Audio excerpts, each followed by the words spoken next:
오늘 말씀의 제목을 한번 따라 하시겠습니다. 쓴물이 단물로. 옆에 계신 분하고 인사하겠습니다. 쓴물이 단물 되었습니다. 이렇게 인사하겠습니다. 이것은 오직 하나님의 은혜입니다. 결론으로 드릴 말씀이 이제 그 말씀이에요. 이제 뭐 늘 제 고향 얘기를 많이 하는데 오늘도 고향 얘기를 좀 하고 싶어요. 뭐 여러 번 말씀도 드렸던 기억도 나는데 저는 이제 초등학교, 중학교, 고등학교를 다 걸어서 다녔어요. 집에서 한 4km 정도 그렇게 되는 거리예요. 뭐 짧을 수도 있고 그렇지 않을 수도 있는 거리죠. 초등학교는 이제 산을 넘어서 이렇게 가야 되는 거고, 중학교, 고등학교는 이렇게 평지지만 쭉 4km를 따라서 이렇게 가는 길이에요. 뭐 저희 섬이 가보신 분들이 있나요? 저희 식구들 초창기 멤버들은 갔었는데 사실은 그렇게 큰 섬이 아니죠. 4km를 중고등학교 항상 다니면 저희 집이 1982년도에 저희는 이제 남북한 접촉 지역이잖아요. 그래서 국가에서 제가 그때 중학생이었나요? 중학교 3학년이었나? 1982년도에 아무튼 국가에서 전액 지원을 해서 집을 지어줬어요. 저희가 1차 년도에 지은 집이어서 제일 적어요.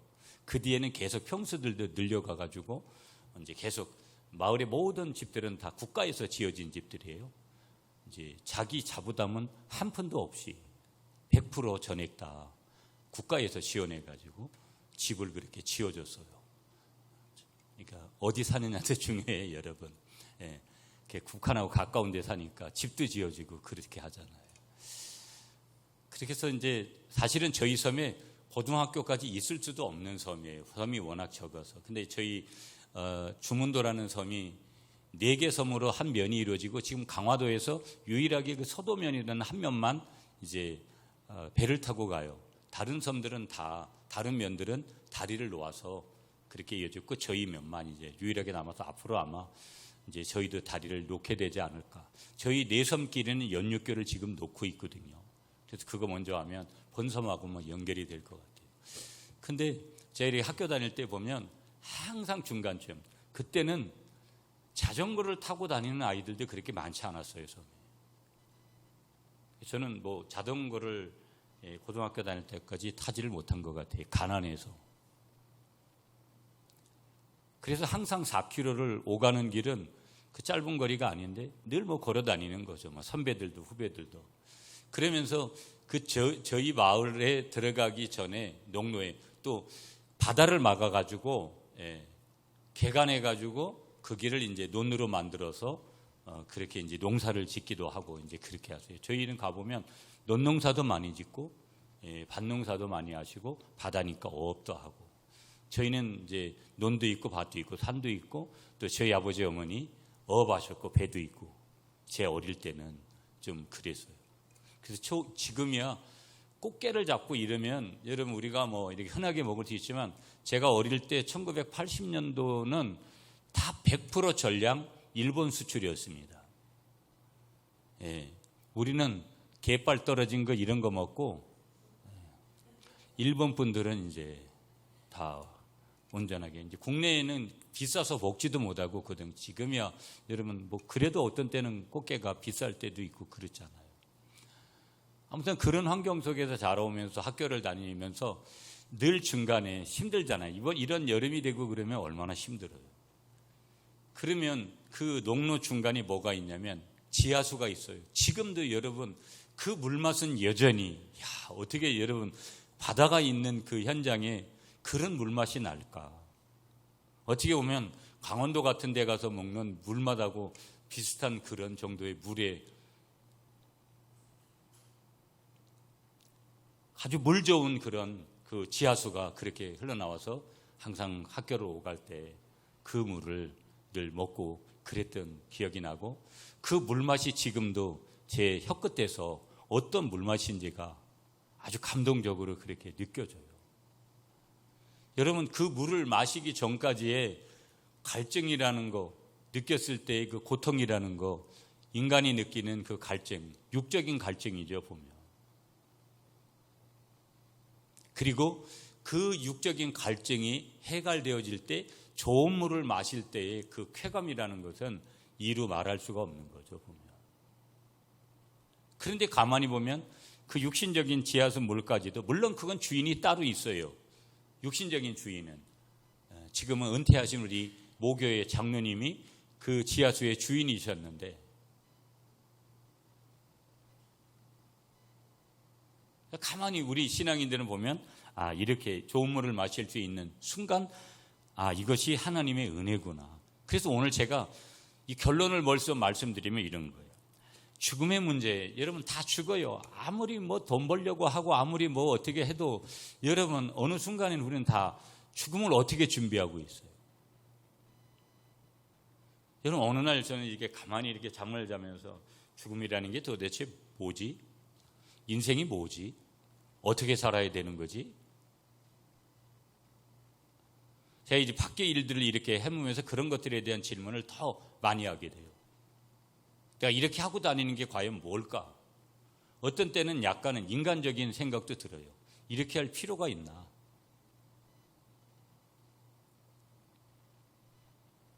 죽음의 문제들, 죽음을 어떻게 준비하고 계세요? 나의 죽음을 어떻게 준비하고 있느냐고요? 아무 생각이 없어요? 오래 살 것 같다고요?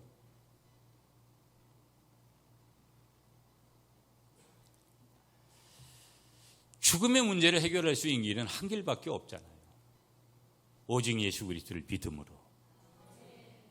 저와 여러분들이 그 문제 해결했으니까 그 문제에 대한 해답을 분명히 갖고 살아야 되는 줄 믿습니다. 여러분 자연재해를 보면서 남극이 지금도 한 해에 알래스카 땅, 캐나다 땅 하나만큼의 크기로 이제 녹아져 내린다. 이제는 그렇게 가다 보면 어느 순간이 되면 녹아져 버릴, 육지는 늘어나는지 몰라도 그 기능이 상실됐을 때 올 앞으로의 이상 기후와 여러 가지 현상들이 어떨까? 어떻게 보면 이 뜨거움을 녹여주는 철저한 기능을 가지고 있었던 그런 곳인데 그런 곳이 사라져 버렸어요. 하나님이 그렇게 하셨느냐? 인간의 무모한 그런 것들이 결국은 어떻게 보면 하나님의 창조 세계를 인간이 무너뜨림으로 말미암아서 오늘 아침에 이렇게 혀가 꼬이고 말이 잘 안 되네. 그러고 말미암아서 어떻게 되는 거예요? 결국 이런 문제를 가져오잖아요. 그럼 이것마저도 우리가 어디에 맡겨야 되느냐? 하나님 손에 맡겨야 되는 거예요. 믿습니까? 맡겨놓을 수밖에 없는 거죠. 자, 여러분 오늘 본문으로 들어가가지고 마라라는 곳에 이스라엘 백성들이, 여러분 간단하게 조금 설명하면 14장에서는 홍해를 가르세요. 하나님이 너희는 가만히 있어서 하나님이 하시는 걸 보라고 하시고 홍해를 가르시고 거기에 애굽의 모든 군대들을 수장시켜 버리시고, 그걸 이스라엘 백성들이 다 봤어요. 그 하나님을 찬양하고, 그래 지금 다시 또 출발해가지고 어느 한 곳에 이르는데 그것이 어디냐면 마라예요.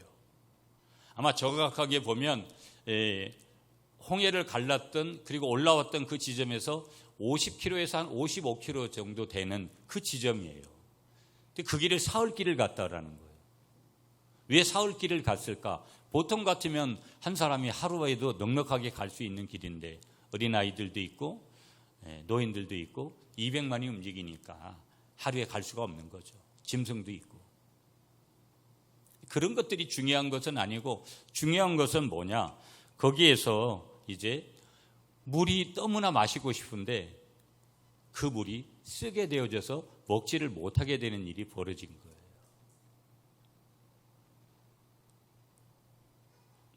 그런데 결론적으로 말씀드리면 하나님께서 전적인 은혜를 이스라엘 백성들에게 베풀어 주셔서 쓴물을 단물로 바꿔주신 줄 믿습니다. 죽음의 문제를 해결하신 하나님, 자연재해 속에서도 관여하시는 하나님, 오늘 쓴물을 단물로 바꾸시는 귀한 역사는 오직 우리 하나님께서만 하실 수 있는 귀하고 복된 사건임을 분명하게 오늘 이 아침에 믿으시는 여러분들이 되시기를 축복합니다. 그러므로 첫 번째, 인간은 목마름의 고통이 있구나. 목마름의 고통.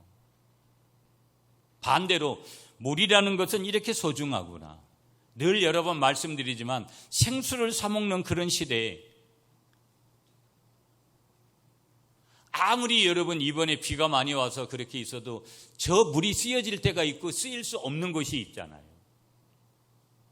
물론 아프리카나 이런 데 가보면 저런 물을 먹고 지금도 여전히 아이들이 살아가고 있으니 여러분 건강에 얼마나 문제가 되겠어요.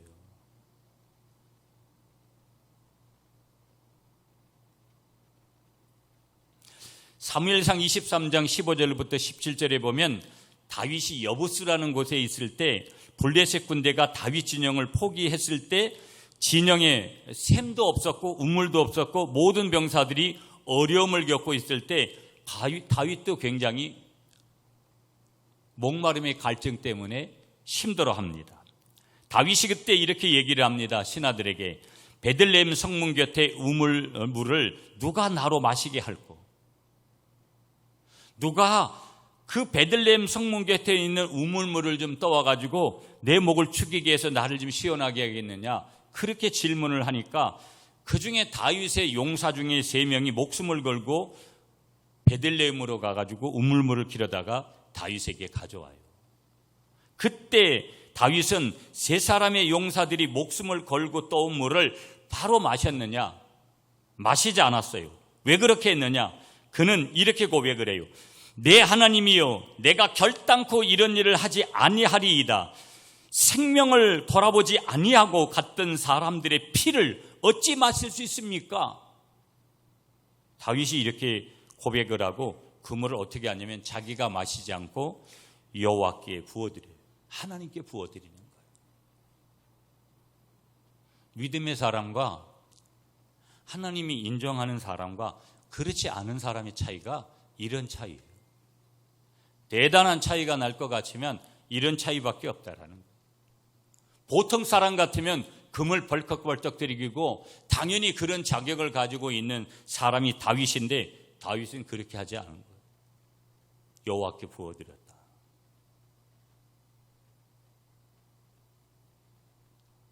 제가 설교를 준비하면서 다윗은 그래서 다윗이지. 우리가 뭘 다 잘해가지고 하나님이 그렇게 인정을 해주냐? 그런 거 없어요. 세상에 그런 사람 없다고요. 무엇인가 단순한 것 같고 무엇인가 별거 아닌 것 같은 거 한 가지를 하나님 앞에 드리는 것 때문에 하나님은 감동을 하시고 하나님이 그걸 받으시는 거예요. 다윗이 왜 이렇게 특별할까? 남의 여자 간음하고 그 남편 죽이고 그런 거 보면 별로 인간이 인간 같지 않은 행동을 한 건데 그래도 하나님 마음에 합한 사람이라고 인정을 받으니 다윗이 이런 면 때문에 그렇구나. 설교를 준비하면서도 그렇게 느끼게 된 거예요.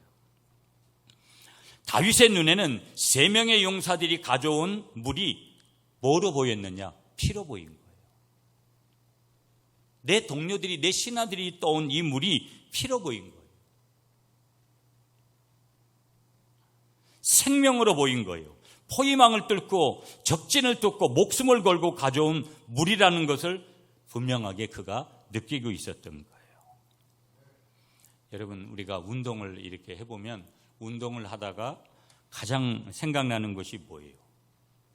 사이다가 생각이 나요? 콜라가 생각이 나요? 물이 생각이 나죠. 그때는 콜라도 아니고 사이다도 아니에요. 물이에요, 물. 물 한 모금 맞았을 때의 그 육적인 카타르시스라는 것은 어마무시하다라는 거. 자, 인간이 그래서 갈증이라는 것은 많이 있지만 2가지로 우리가 크게 볼 수 있어요. 첫째는 뭐냐? 하나는 육적인 갈등이죠. 좀 전에 다 말씀드렸던 그런 갈증이에요. 2번째는 영적인 갈증이 있는 거예요. 육적인 갈증은 죽을 때까지 계속됩니다. 그런 거예요. 저도 이렇게 주일날 아침에 제가 좀 소리가 조금 큰 편이니까 이게 제가 또 제가 가지고 있는 지병도 있고 여러 가지 있으니까 주일날 아침 되면 물이 많이 먹히더라고요. 물을 많이 먹는 편이에요. 그 인간이 느끼는 그 육적인 갈증, 다 누구나 똑같이 느끼고 있는 것이죠. 보면은요, 인간의 구성이라는 것이 70% 이상이 다 물로 되었기 때문에 인간은 물 없이는 살 수가 없다라는 거. 수분이 부족하면 나타나는 다양한 그러한 현상들, 그래서 수분이 부족함으로 우리의 그 장기들과 신진대사를 망쳐버리는, 그래서 노폐물과 독소가 쌓이게 되는 것들, 또 한편에서는 해결할 수 있는 것들 다 어디에 있느냐? 물을 많이 먹는 거. 이 여름이 되면 특히 더 그런 것들이 이제 심화될 수 있는 것이죠. 더 중요할 수 있다라는 거. 두 번째는 영적인 갈증이 있는 거예요. 많은 사람들이, 여러분 오늘 여러 살인 사건의 중심에 항상 있는 병적인 하나가 뭐냐면 조현병이라는 거예요. 정신병이죠, 여러분. 안타깝죠. 많은 사람들이 자살을 하는데 자살을 하는 그 내면을 들어보면 우울증을 앓고 있고, 언제든지 그럴 수 있는 것이죠. 아기 낳고 산후조리하는 가운데 갑자기 어떤 문제도 없이 산후 우울증이 찾아오고,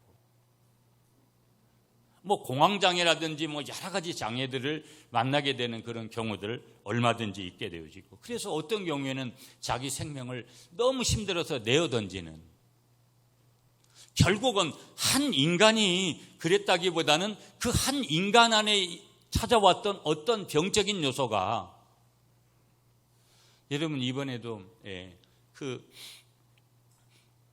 살인 사건 속에서 자기 아내를 이은 어떤 남자가 간증을 하듯이 그렇게 얘기한 내용을 보면 자기 첫사랑으로 결혼을 했다라는 거예요. 그런데 너무 가슴이 아프더라고요. 어느 망나니 같은 한 인간 때문에 자기가 첫사랑으로 맺어졌던, 지금까지 살아오고 지금까지 그렇게 귀중하게 여겼던 자기 아내를 잃어버린 거예요. 어느 날 갑자기 느닷없이.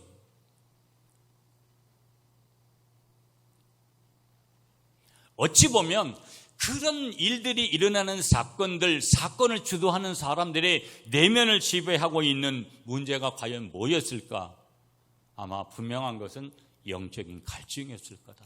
하나님과의 관계가 바른 관계였다면 그런 자리에 갈 수가 없고 가지도 않겠지만, 결국은 그런 관계가 없었기 때문에 이미 그런 일을 저지르고, 본인이 영적인 갈증을 느끼는 대상자라는 것조차도 모르면서 살고 있는 사람들이 너무 많이 있을 수 있다는 거예요. 여러분이 오늘 교회 안에 계시다고 하면 여러분이 영적인 갈증을 넘어서 하나님과 가장 친밀한 관계 속에서 오늘 살아가고 있는 나라는 것을 분명하게 인지하고 인식을 하고 믿고 있습니까? 오늘 믿음 안에 있는 사람들에게도 얼마든지 영적인 갈증은 올 수 있다는 거. 영적인 기갈이라는 것이 해결되지 않고서는 아무리 육적인 기갈이 해결되어져도 인간이 전인적인 건강의 자리에 있을 수 없다라는 것을 다시 한번 기억하시면서 여러분의 영과 여러분의 육이 동시에 갈증을 주 안에서 해결해가는 큰 은혜 가운데 있으시기를 간절히 축복합니다. 모든 인간은 목마름의 고통 속에 있다. 그러므로 영적인 기갈을 가지고 살아가는 이들에게 살리는 복음을 전하는 것은 마땅한 거다. 두 번째, 인생은 기본적인 것 때문에 때로는 어려움을 당하게 된다라는 거. 자, 오늘 본문으로 돌아가 보겠는데요. 여러분 26절 말씀을 여러분이 한번 읽어주세요. 시작.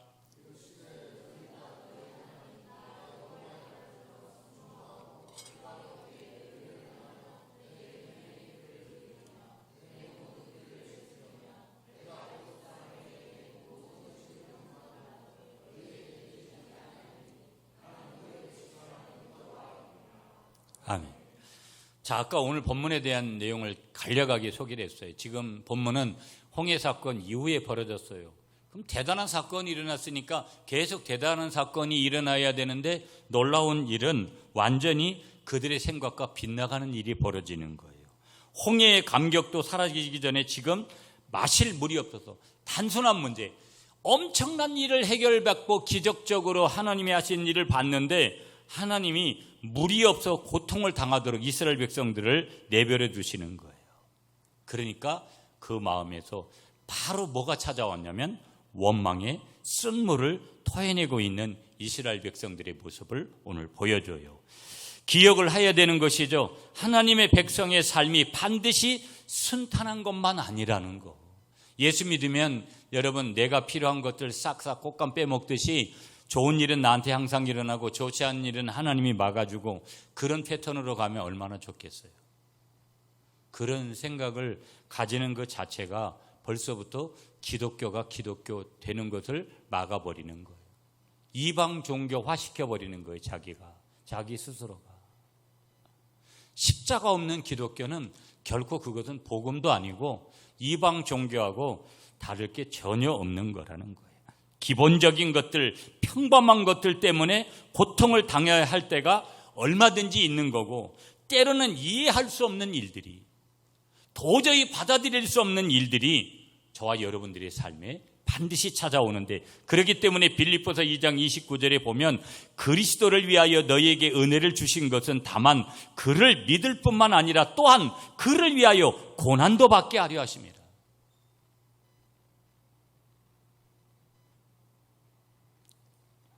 좋은 것 주시면 감사하고 어려운 일 주시면 전혀 원망하는 그런 것은 기독교도 아니고 그건 기독교가 말하는 참된 믿음도 아니고 그건 복음도 아니라는 거. 십자가 없는 그런 신앙이라는 거. 우리가 은혜를 받습니다. 그러나 언제나 고난도 받게 되는 줄 믿습니다. 특별히 그리스도를 위한 고난은 반드시 따르게끔 돼 있다라는 거. 믿으십니까 여러분? 아멘이세요? 늘 말씀드리지만 기독교는 만사 형통의 종교가 아니라 만사 십자가의 종교. 그것이 기독교라는 거. 오늘 본문 22절을 우리가 함께 읽겠습니다. 여러분 22절 여러분이 읽어주세요. 시작.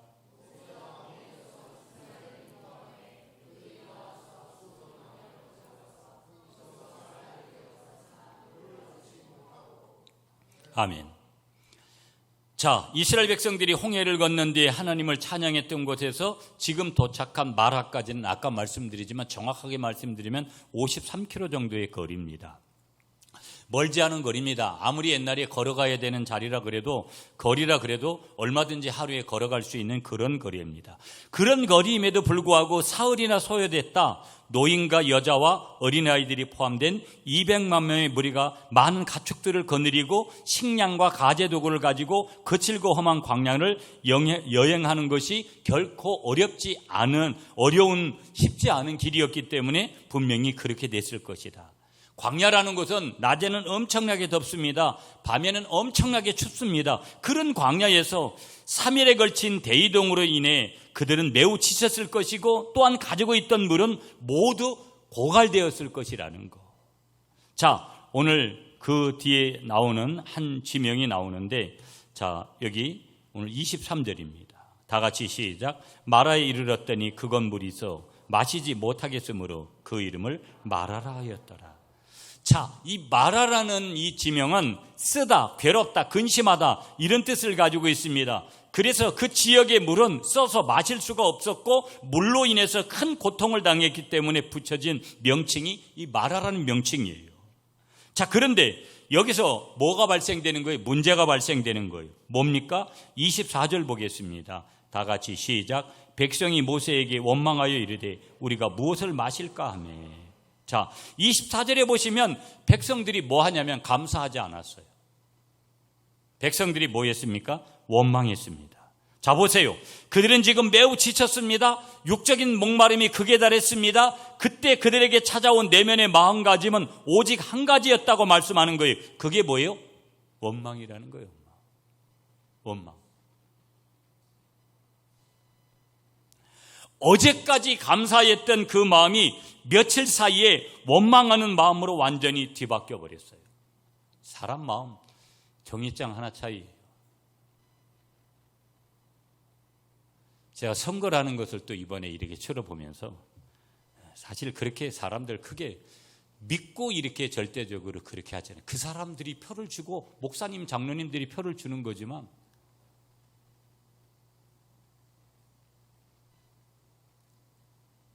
사람을 알아가면 알아갈수록 여러분 사람에 대한 묘한 마음들을 우리가 가지게 돼요. 그래서 사람은 믿음의 대상이 아니고 사랑의 대상이구나. 그걸 훨씬 더 이제 절감하게 되죠. 우리의 삶의 자리에서 그런 것들을 훨씬 더 이제 많이 느끼게 되고 나 자신이 그런 사람이라는 거. 중요한 사실은. 24절에 보면 원망하는 거예요. 보면은요. 원망하는 거. 자, 그런데 왜 이스라엘 백성들이 원망하느냐? 이유가 다른 데 있지 않아요. 하나님을 찾기 전에 먼저 그들이 환경을 바라봤기 때문에 원망이 오는 거예요. 사람 바라보고 환경 먼저 바라보면, 하나님보다 그런 거 먼저 바라보면 감사보다는 원망이 먼저 오는구나. 원리를 우리가 좀 봐야 돼요. 우리가 항상 사람 때문에, 환경 때문에 매일 바라보는 게 그런 거잖아요. 이스라엘 백성들도 똑같다라는 거예요. 이들의 상황을 인간적인 눈으로 본다면 참으로 동정할 수 있는 거고 공감할 수 있는 거라는 거예요. 왜 그러냐? 사막에서 가장 필수적인 것이 물인데 가지고 있던 물이 바닥이 났고 또 먹을 수 있는 물은 찾을 희망은 바닥이 났고 먹을 수 있다라고 생각되어졌던 마라의 물은 완전히 쓴물이 돼서 먹을 수가 없는 물이 됐다라는 거. 그 순간에 원망하는 거 사람이 그럴 수 있지. 인간적으로는 얼마든지 동의해 줄 수 있다라는 거. 자, 그러면 이스라엘 백성들만 그런가? 우리는 어떤가? 오늘 우리는 어떤가? 언제 우리가 원망과 불평의 마음이 다가왔는가 한번 보면 몸과 마음이 지쳐 있을 때라는 거. 그래서 여러분, 몸과 마음이 지쳐 있으면 저도 올해 보면 어느 해보다도 제 체력이 많이 떨어져 있다라는 것을 느껴요.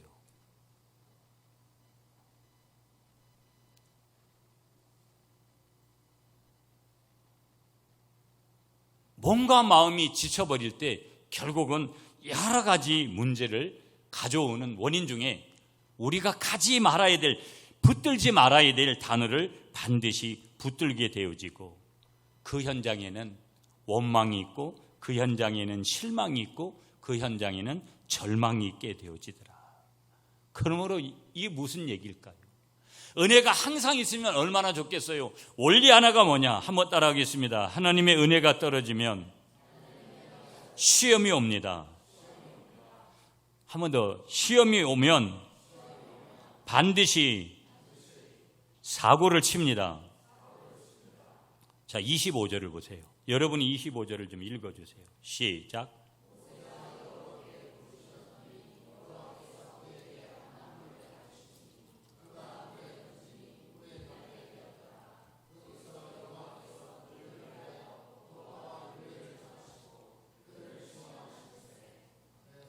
아멘입니다. 여기서의 시험은 어떤 의미에서는 유혹이 아니에요. 여기서는 하나님의 시험이에요. 하나님이 잘 될 때도 시험을 하시지만 안 될 때도 여전히 시험하시는구나. 이거 굉장히 중요한 원리예요. 많은 사람들이 잘 될 때야 어떻게 보면 또 어떻게 보면 쉬울 때 있어요. 안 될 때. 제가 오늘 강단에서도 그런 마음이 왔어요. 주일날 아침이 되면 누가 얼굴을 보이나 안 보이나. 여러분 우리 식구가 무슨 몇 명 돼요? 그 사람 오늘 왜 안 왔지? 여러 생각들을 제가 추측을 해요. 그러면 내 안에서 어떤 생각들이 오냐면, 저는 냉정하니까 이게 하나님 앞에서 이렇게 살면 안 되는데, 이렇게 생각되는 분들이 대부분이지만 더 그런 마음을 가지게 하는 분들이 있어요. 왜 저렇게 하지? 저렇게 가면 안 되는데?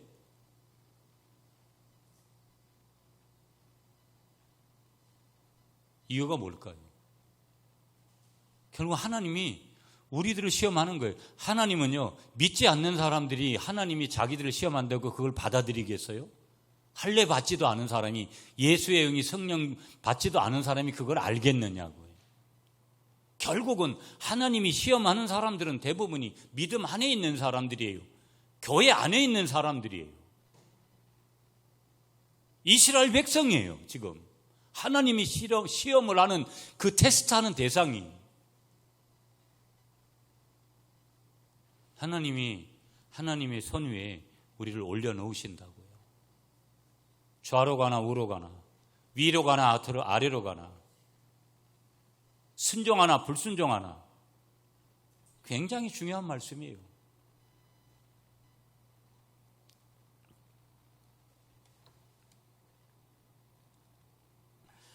우리 한번 따라하겠습니다. 기다리지 못하고 조급하기 때문에 실패하는 신앙생활입니다.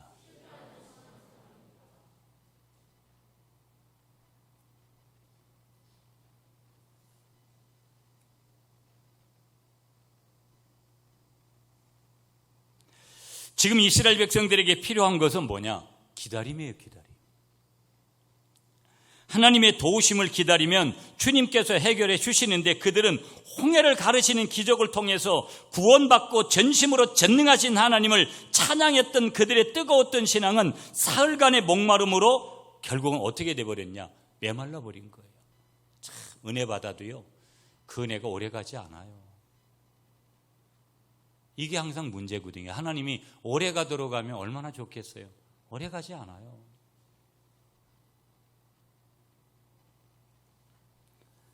메뚜기 한철이 되고 마른 거예요. 더 이상 하나님의 은혜를 기다리기를 포기하고 마른 거예요.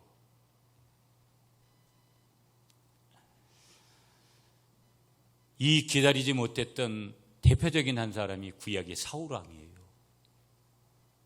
여러분, 특별히 우리가 사무엘상 13장 14절에 보면 사무엘이 집례를 해야 되는데 기다리던 사무엘이 정한 기한에 도착하지 않으니까 백성들이 흩어지기 시작하니까 더 이상 하나님의 도우심을 기다리지 못하고 자신이 직접 번제를 드려버려요.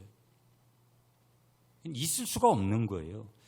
제사 집례는 반드시 제사장 이외의 사람은 절대 집례할 수 없는데, 바로 이런 조급함 때문에 사울은 하나님 앞에 버림을 받고 말게 되는 것을 우리가 성경을 통해서 확인을 하게 되는 거예요. 이렇게 찬송가 310장, 하나님의 은혜로 있을 데 없는 자, 왜 구속하여 주는지 난 알 수 없도다. 내가 믿고 또 의지함은 내 모든 형편 아시는 주님, 늘 보여주실 것을 나는 확실히 아네. 아멘이십니까? 내가 믿고 또 의지하면 내 모든 형편 아시는 주님, 늘 보호해 주실 것을 나는 확실히 아네. 자, 한 가지만 보면서 마칠게요, 여러분. 한번 따라하겠습니다. 모든 문제 해결의 열쇠는 기도입니다. 자, 25절을 다시 보세요. 모세가 여호와께 부르짖었더니 여호와께서 그에게 한 나무를 가리키시니 응답이 왔어요. 모세가 기도하니 여호와께서 응답 주셨어요. 한 나무를 가리키시니 그가 물에 던지니 물이 달게 되었더라. 거기서 여호와께서 그들을 위하여 법도와 율례를 정하시고 그들을 시험하실 때. 한번 따라하겠습니다. 기도하면 문제가 풀리고 열립니다. 믿습니까? 어거스틴은 이런 얘기를 했어요. 오 주여, 당신은 우리 안에 당신만이 채울 수 있는 공간을 만드셨나이다. 그러므로 당신을 떠나서는 우리가 아무것도 만족할 수 없나이다.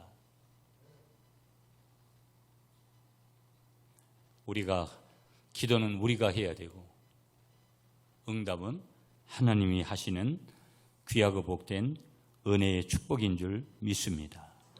아멘이시죠? 자, 우리가 기도하기 시작하면 우리에게 나타나는 한 가지 일이 있는데 26절이에요.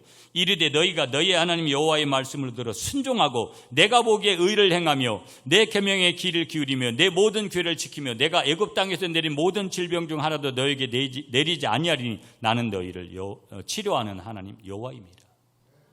여러분 중요한 원리 하나를 가르쳐요. 하나님은 치료하시는 하나님인데 영혼욕을 치료하시는 하나님인데 그런데 그 치료를 받을 수 있는 사람이 누구냐? 순종의 사람이라. 그럼 그 순종이 어디로 오느냐? 말씀을 읽고 기도하는 거. 다른 원리가 없어요. 지난 2주 동안 저희 교회는 예전에는 한 달도 쉬기도 하고 3주도 쉬기도 하고 올해도 2주간을 쉬었어요. 그 쉼을 하는 것은 저에게도 매일 새벽 기도를 했던 분들을 위해서 서비스하는 거지 매일 새벽에도 똑같이 안 나온 분들이나 수요예배 기도에 안 나온 분들하고는 아무 상관도 없어요. 2주간이 너무 저에게도 굉장히 소중한 시간들이죠. 그렇지만 우리가 기도하는 일은 마땅한 일이라는 거. 아멘이세요? 내년에 임직을 하게 될런지 안 하게 될런지는 모르겠지만 제가 임직을 할 수 있는 대상자분들하고도 이야기도 했지만 임직을 받든 안 받든 여러분 모두가 다 어떤 대상들이냐 춥게 기도하는 일에 우리가 열심을 내야 되는 그런 시대에 저와 여러분들이 있다라는 것을 분명하게 믿으시는 저와 여러분들이 되시기를 간절히 축복합니다. 자, 그러면서 결론적으로 주시는 말씀이 27절이에요. 자, 우리 다 같이 시작. 그들이 엘림에 이르니 거기에 물샘 열들과 종려나무 이른 그루가 있는지라 거기서 그들이 그 물 곁에 장막을 치니라. 여러분 그 물이라는 것은 하나님의 은혜의 증거 아니겠어요? 하나님이 그런 과정을 통과하니까 순종의 과정을 통과하니까 엘림에 이르는데 이스라엘 백성들이 거기에 이미 여호와 이레 하나님이 이미 여호와 라파 치료하시는 하나님이 돼서 마라에서도 쓴물을 단물로 바꾸셨지만 그 은혜도 있지만 여호와 이레 그 다음으로 또 넘어갈 수 있는 그런 은혜를 준비하시는데 엘림에 가보니까 거기 물샘 열들과 종려나무 이른 그루가 있더라는 거예요. 그 물 곁에다가 장막을 쳤다. 하나님의 은혜의 자리가 아닌 곳에 아무리 장막을 쳐본들 반드시 거기에서는 또 다른 기갈이 나올 수밖에 없다라는 거. 영적인 자리에도 기갈이 찾아오는데 그러므로 오늘 이 쓴물을 단물로 바꾸시는 하나님의 은혜로 삶의 자리들을 날마다 채워가는 저와 여러분들이 되시기를 간절히 축복합니다.